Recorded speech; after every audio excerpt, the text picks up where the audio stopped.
Tasneem Fairy Tales. Welcome to a world of magic and music. Hello दोस्तों, मैंने ये story 5 शहज़ादियों पर बनाई है जो बहुत ज़्यादा अमेजिंग है। अगर आप चाहते हैं कि आपके नाम की भी स्टोरी बनाई जाए तो अपना नेम कमेंट्स में लिख दें और मेरे चैनल को सब्सक्राइब करना ना भूलें। हाँ, जरूर लिखो। एक दफा का जिक्र है। एक खूबसूरत वादी के दरमियान एक हसीन सल्तनत रेवानिया आबाद थी। उस सल्तनत पर बादशाह शाहजेब और मल्लिका मुनीरा हुकूमत करते थे। दोनों अपनी रियाया से बेपनाह मोहब्बत करते थे और रियाया भी उनसे उतनी ही वफादार थी। मगर एक कमी थी जो उनकी तमाम खुशियों को अधूरा कर देती थी। उनकी कोई औलाद नहीं थी। बादशाह शाहजेब औलाद से महरूम था क्योंकि मल्लिका मुनीरा कभी मां नहीं बन सकती थी।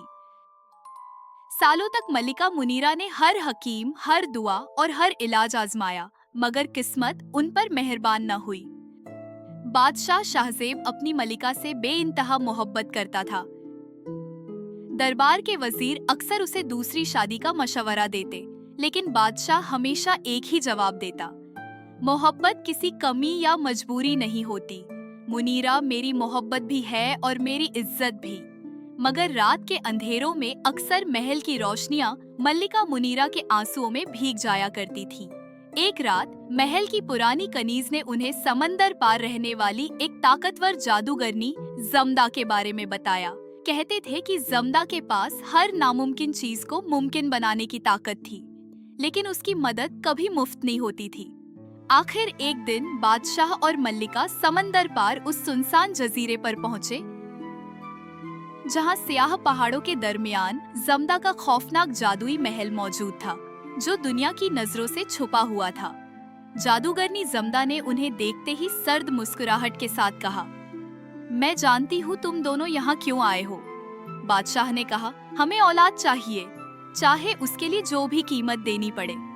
जमदा बोली, कीमत बहुत बड़ी होगी बादशाह शाहजेब, तुम्हें अपनी पहली 5 औलाद मुझे देनी होंगी। यह सुनते ही मल्लिका मुनीरा चीख उठी, यह नामुमकिन है। बादशाह शाहजेब का खून भी गुस्से से खौल उठा, मगर उनके पास और कोई रास्ता न था। बहुत देर तक सोचने के बाद औलाद की तमन्ना ने उन्हें मजबूर कर दिया। कांपते दिल के साथ उन्होंने जमदा की शर्त मान ली। कुछ सालों बाद महल खुशियों से जगमगा उठा। मल्लिका मुनीरा ने एक साथ 5 जुड़वा शहजादियों को जन्म दिया। पूरी सल्तनत में जश्न मनाया गया। वो 5 बच्चियां इतनी खूबसूरत थीं जैसे कोई बेशकीमती खजाना हो। बादशाह और मल्लिका ने उन्हें अपनी गोद में उठाया और बड़े अरमानों से उनके नाम रखे, इशाल, अनाबिया, अरिशा, बिस्मा और हुरैन। लेकिन जैसे ही खुशियां महल में आईं, मल्लिका मुनीरा को जादूगरनी की शर्त याद आ गई और वह फूट फूट कर रोने लगी। बादशाह शाहजेब, जो इतने सालों से औलाद के लिए तरसा था, अपनी फूल जैसी बेटियों को खोने के गम में अंदर ही अंदर टूट गया। तभी अचानक महल में तेज हवाएं चलने लगी। चारों तरफ काला धुआं फैल गया और पलक झपकते ही जादूगरनी जमदा वहां आ पहुंची। उसने 5 शहजादियों को अपनी बाहों में उठाया और अगले ही पल उन्हें लेकर गायब हो गई। बादशाह और मल्लिका बेबस होकर सिर्फ देखते रह गए। जादूगरनी जमदा उन 5 शहजादियों को एक जादुई महल में ले गई, जो दुनिया की नजरों से छुपा हुआ था। बाहर से वह महल बेहद खूबसूरत दिखाई देता था, लेकिन असल में वह किसी पिंजरे से कम नहीं था। 5 शहजादियां वहीं बड़ी होने लगी। वे साथ रहती, साथ बातें करती, साथ खेलती और जादूगरनी को जमदा माँ कहकर बुलाती थी। लेकिन जमदा का असली मकसद कुछ और ही था। वह कभी भी शहजादियों को अकेला नहीं छोड़ती थी, हर वक्त उन पर नजर रखती रहती। धीरे धीरे वक्त गुजरता गया और अब 5 शहजादियां 16 साल की हो चुकी थीं। 5 बेहद खूबसूरत थीं, लेकिन हर एक की अपनी अलग पहचान और शौक था। शहजादी इशाल को खाना बनाना बहुत पसंद था। वह अपनी 4 बहनों के लिए तरह तरह के लजीज पकवान बनाती। शहजादी अनाबिया को अपने लंबे और रेशमी बालों से बेहद लगाव था। वह घंटों आईने के सामने बैठकर अपने बालों में कंघी करती रहती। शहजादी अरिशा बेहद प्यारी, चुलबुली और मासूम थी। उसे सितार बजाने का बहुत शौक था और वह इतनी खूबसूरती से सितार बजाती थी कि सुनने वाला बस सुनता रह जाए। वह अपनी चारों बहनों की सबसे चहेती थी। दूसरी तरफ शहजादी बिस्मा को लिबास बनाना बेहद पसंद था। वह ऐसे खूबसूरत और जादुई कपड़े तैयार करती कि देखने वाला बस देखता रह जाए। और शहजादी हुरैन, वह अपने नाम की तरह सचमुच किसी हूर जैसी लगती थी। उसे सजना संवरना, गहने पहनना और हर वक्त खूबसूरत दिखना बेहद पसंद था। पांचों शहजादियां जादूगरनी जमदा के उस जादुई महल में रहती थीं। जमदा साल में 2 या 3 बार किसी सफर पर जाती और हमेशा रात में वापस लौटती। इसीलिए शहजादियों को कभी पता नहीं चल पाया कि वह कहाँ जाती है और क्या लेकर आती है। जब भी जादूगरनी जमदा सफर पर जाती, वह हर शहजादी को कोई न कोई काम देकर जाती और हमेशा की तरह सख्ती से कहती, लड़कियों, अपनी नजर इधर उधर मत भटकाना और इस महल से कभी बाहर मत जाना, वरना तुम बहुत बड़ी मुसीबत में पड़ जाओगी। दूसरी तरफ 5 शहजादियों के जाने के कुछ समय बाद मल्लिका मुनीरा ने एक शहजादे को जन्म दिया था। अब वह बड़ा हो चुका था, लेकिन इतने साल गुजर जाने के बाद भी बादशाह शाहजेब और मल्लिका मुनीरा अपनी 5 बेटियों को भूल नहीं पाए थे। अक्सर रात के सन्नाटे में बादशाह महल की बालकनी में खड़े आसमान की तरफ देखते और उदास होकर कहते, पता नहीं उस जादूगरनी ने मेरी फूल जैसी बेटियों के साथ क्या किया होगा। जादूगरनी जमदा हमेशा की तरह एक लंबे सफर पर गई हुई थी। जाते वक्त उसने 5 शहजादियों को सख्त हिदायत दी थी। जमदा के जाते ही महल में खामोशी छा गई। तभी शहजादी अनाबिया खिड़की के पास जाकर उदास लहजे में बोली, क्या हम हमेशा इसी महल में बंद रहेंगे? मैं भी बाहर जाना चाहती हूँ, मुझे भी दुनिया देखनी है। इतने में शहजादी इशाल ने समझाते हुए कहा, जमदा माँ ने बाहर जाने से मना किया है, वो हमसे ज्यादा जानती है, बाहर की दुनिया अच्छी नहीं है। लेकिन तभी शहजादी बिस्मा बोली, जमदा माँ तो अक्सर बाहर जाती है, उन्हें तो कुछ नहीं होता, और वैसे भी अब हम बच्चे नहीं रहे, हम कहीं भी जा सकते हैं। यह सुनकर हुरैन भी मुस्कुराई और बोली, तो चलो ना, थोड़ा बाहर घूम कर आते हैं, जमदा माँ के लौटने से पहले वापस भी आ जाएंगे। सबसे ज्यादा खुश अरिशा थी। वह तो बाहर की दुनिया देखने के लिए बेहद एक्साइटेड हो गई थी। तभी इशाल ने हल्की मुस्कान के साथ कहा, हाँ हाँ, तुम चारों जाओ, मैं यही महल में रहकर तुम्हारा इंतजार करूंगी। फिर चारों शहजादियां अनाबिया, अरिशा, बिस्मा और हुरैन चुपके से महल से बाहर निकल पड़ी। चारों पहली बार उस जादुई महल की दीवारों से बाहर आई थी। उनके सामने घना जंगल था, ऊंचे ऊंचे पेड़, ठंडी हवाएं और अनजाने रास्ते। चारों बहनें जंगल के रास्ते पर चल रही थीं कि तभी उन्हें रास्ते में एक बहुत ही बड़ा और पुराना बेर का पेड़ दिखाई दिया। उसका तना इतना विशाल था कि उसके आगे जाने का रास्ता पूरी तरह बंद था। अनाबिया परेशान होकर बोली, हम लोग बाहर तो आ गए हैं, लेकिन हम लोगों को ये नहीं पता हम लोग जा कहाँ रहे हैं। तभी अचानक वह बेर का पेड़ जोर से हिलने लगा। उसकी बड़ी बड़ी शाखाएं हवा में लहराईं और वह पेड़ बोलने लगा, प्यारी शहजादियों, तुम सब कहाँ जा रही हो? अगर तुम्हें इसके आगे जाना है तो तुम्हें मेरी 3 पहेलियों के जवाब देने होंगे। चारों शहजादियां उसे देखने लगी और बोली, हाँ हाँ, हम तैयार हैं। तभी पेड़ ने पहली पहेली पूछी, ना आंखों से दिखता हूँ, ना हाथों से पकड़ा जाता हूँ, दिल में छुप कर रहता हूँ, हर रिश्तों को मजबूत बनाता हूँ, बताओ मैं कौन हूँ? इतना सुनते ही अनाबिया फट से बोली, इसका जवाब है प्यार।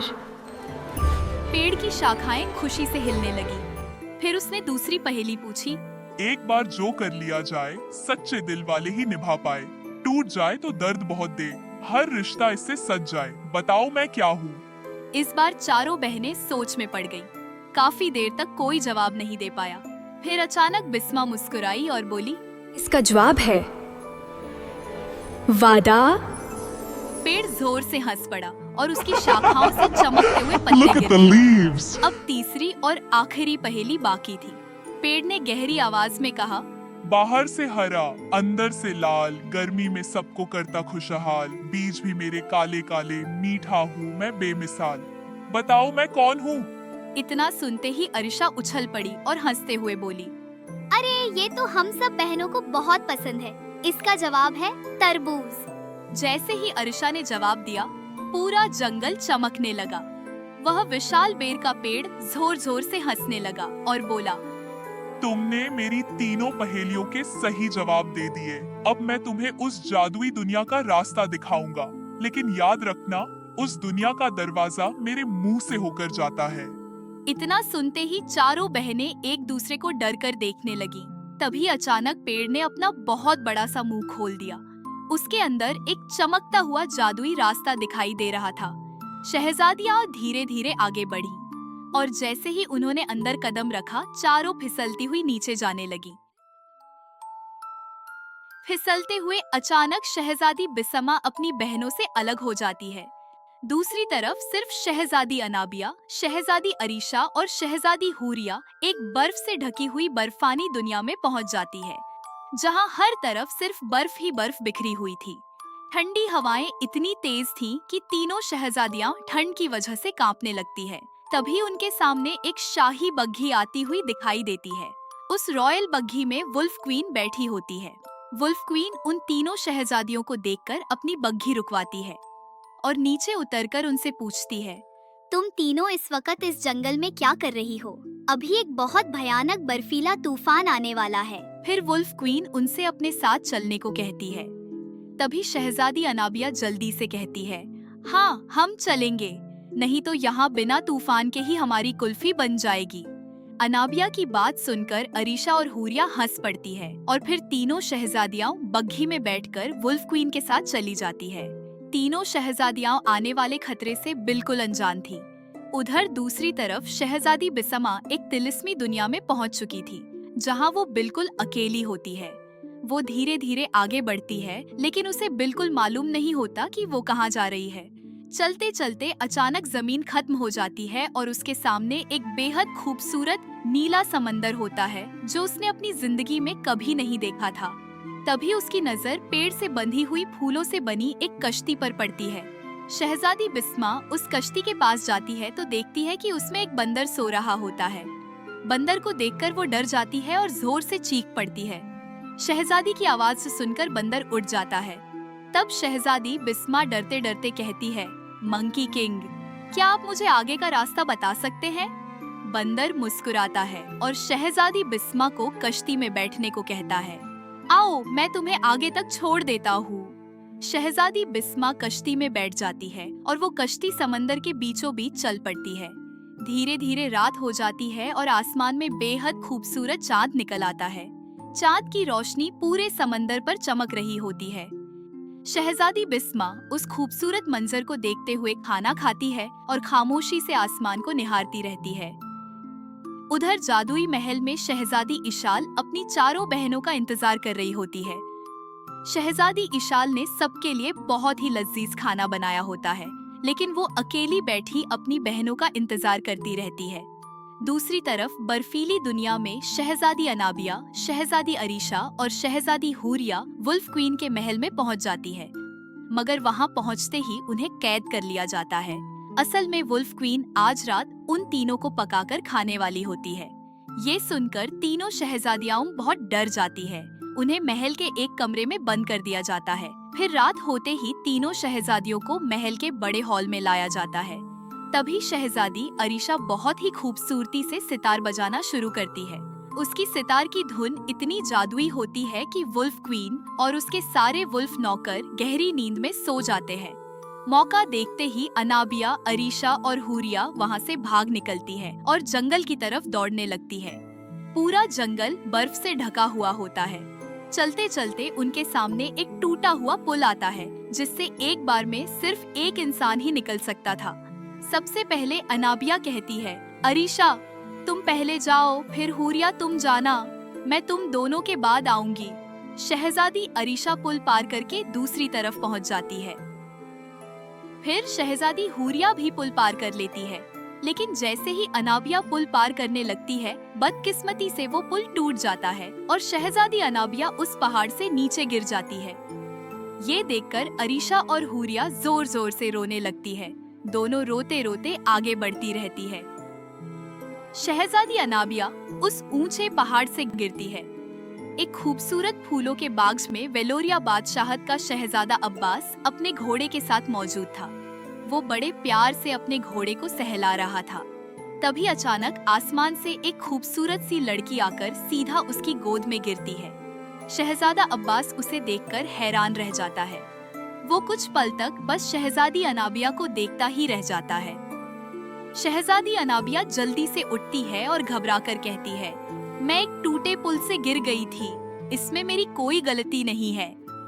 ये कहकर शहजादी अनाबिया वहाँ से भागने लगती है।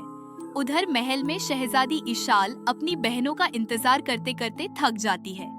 फिर वो अपनी चारों बहनों को ढूंढने के लिए महल से निकल पड़ती है। चलते चलते वो एक शांत सी वादी में पहुंचती है, जहां एक गुलाबी शेर शिकारी के जाल में फंसा हुआ था। शहजादी इशाल उस गुलाबी शेर की मदद करती है और उसे जाल से आजाद करा देती है। गुलाबी शेर उसका शुक्रिया अदा करता है। फिर शहजादी इशाल उससे अपनी लापता बहनों के बारे में पूछती है और कहती है, हम जमदा माँ की शहजादियाँ हैं। लेकिन जमदा का नाम सुनते ही गुलाबी शेर डर जाता है। फिर वो शहजादी इशाल को जमदा की सारी हकीकत बता देता है। जमदा कोई माँ नहीं बल्कि एक खतरनाक जादूगरनी है। उसी ने तुम 5 मासूम शहजादियों को तुम्हारे माँ बाप से बड़ी चालाकी से छीना था, ताकि जब तुम सब 18 साल की हो जाओ तो वो तुम पांचों की खूबसूरत रूहों के साथ 5 तिलिस्मी सितारे हासिल करके पूरी दुनिया पर राज कर सके। ये सुनते ही शहजादी इशाल की आंखों में आंसू आ जाते हैं। फिर वो गुलाबी शेर से कहती है, क्या तुम ये सब सही करने में मेरी मदद करोगे? गुलाबी शेर तुरंत हामी भर देता है और शहजादी इशाल को अपनी पीठ पर बिठाकर रेवानिया की तरफ उड़ चलता है। उधर शहजादी बिस्मा अब एक किनारे तक पहुंच चुकी थी, जहां से उसे दूर वही खूबसूरत रेवानिया का महल दिखाई देता है। शहजादी बिस्मा जल्दी जल्दी आगे बढ़ती है और थोड़ी देर बाद वो रेवानिया रियासत के महल के बाहर खड़ी होती है। तभी वो अपनी बहनों शहजादी अरीशा और शहजादी हुरिया को देखती है और खुशी से दौड़कर उनसे गले लग जाती है। और भागते भागते आखिरकार शहजादी अनाबिया भी अपनी रियासत रेवानिया पहुंच जाती है। वो भी उसी जगह पहुंच जाती है जहां उसकी तीनों बहनें मौजूद होती हैं। फिर चारों शहजादियां अनाबिया, अरीशा, बिस्मा और हुरिया एक साथ महल के अंदर जाती है, इस बात से बिल्कुल अनजान कि ये उन्हीं का अपना महल है। अंदर बादशाह शाहजेब और मल्लिका मुनीरा मौजूद होते हैं। वो चारों लड़कियों को देखकर हैरान हो जाते हैं। बादशाह उनसे पूछते हैं, तुम लोग कौन हो? देखने से तो लगता है तुम शहजादियां हो। तभी शहजादी इशाल अपने गुलाबी शेर के साथ वहां पहुंचती है और अपनी बहनों को देखकर दौड़कर उनसे गले लग जाती है। फिर गुलाबी शेर बादशाह और मलिका को सारी सच्चाई बता देता है। ये आपकी बेटियां हैं जिन्हें जादूगरनी जमदा आपसे अलग करके ले गई थी। ये सुनते ही बादशाह शाहजेब, मलिका मुनीरा रोने लगते हैं। तभी अचानक वहाँ जादूगरनी जमदा आ जाती है। वो गुस्से में पांचों शहजादियों पर ऐसा जादू करती है कि पांचों वही गहरी नींद में सो जाती हैं। तभी वहाँ उनका छोटा भाई शहजादा सलीम एक आईना लेकर आता है और उसे जमदा की तरफ कर देता है। जैसे ही जादूगरनी जमदा बर्फ का जादू करती है, आईने की वजह से उसका जादू उसी पर पलट जाता है और देखते ही देखते जमदा बर्फ में जम जाती है, फिर टूटकर वहीं बिखर जाती है। उसी पल उसका सारा जादू भी खत्म हो जाता है। पांचों शहजादियों की आंख खुल जाती है। रेवानिया में खुशियां लौट आती है। पांचों शहजादियां अपने छोटे भाई शहजादा सलीम से मिलती है, फिर अपनी माँ और बाबा से गले लग जाती है और फिर रेवानिया की पांचों शहजादियां और शहजादा सलीम हमेशा हमेशा के लिए अपनी खूबसूरत रियासत में खुशी खुशी रहने लगते हैं। हेलो दोस्तों, अगर आपको मेरी कहानी अच्छी लगी है तो कमेंट्स में बताइएगा कि आपको कौन सा कैरेक्टर सबसे ज़्यादा पसंद आया है, और ये भी बताइएगा कि अगली कहानी का टॉपिक कौन सा होना चाहिए।